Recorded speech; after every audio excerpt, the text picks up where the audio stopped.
Typically, you read those 7 verses, okay, move on to verse 8.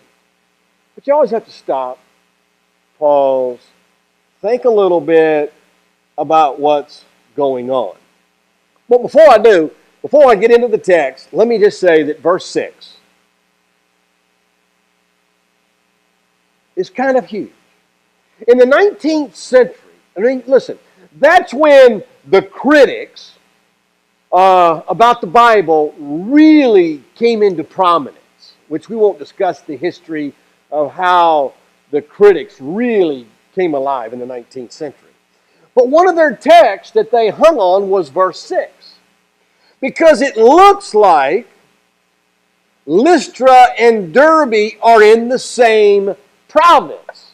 And everybody knows that's historically inaccurate. And listen, anytime you can find an inaccuracy in the Bible and you're a critic, you're loving life. So here's what one guy did. Now, not everybody does. Listen. Not every critic of the Bible is honest. Are you with me? They don't want to know the truth. So long as they can hang their hat on something, they're good. But a guy in England by the name of Sir William Ramsay was also a skeptic. And he looked at this verse and he said, man, Luke, he missed that. So here's what Ramsay did, and he wrote a book about it. He said, I'm going to take a trip and I'm going to journey in the footsteps of the Apostle Paul because I want to show how inaccurate the book of Acts actually is. So when he got there, he discovered that Lystra and Derbe were in the same province between the years AD 37 and AD 72. The only time in the history of the book of Acts or Paul's journey was in the 40s.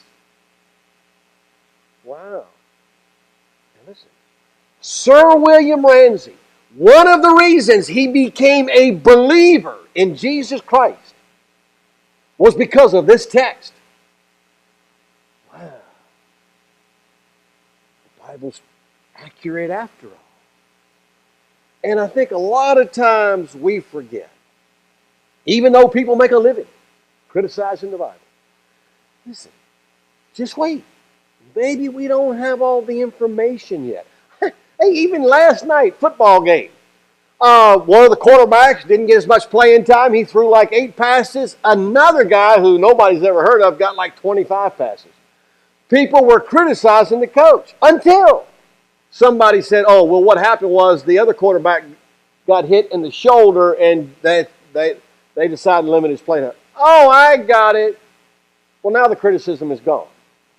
But just understand, if the Bible seems to be inaccurate, doesn't mean it's inaccurate. We just have limited information right now. Listen, archaeology is still going on. Shovels are still being turned in the Middle East. And it's like always, year after year, oh, something else comes to light. Something else comes to light.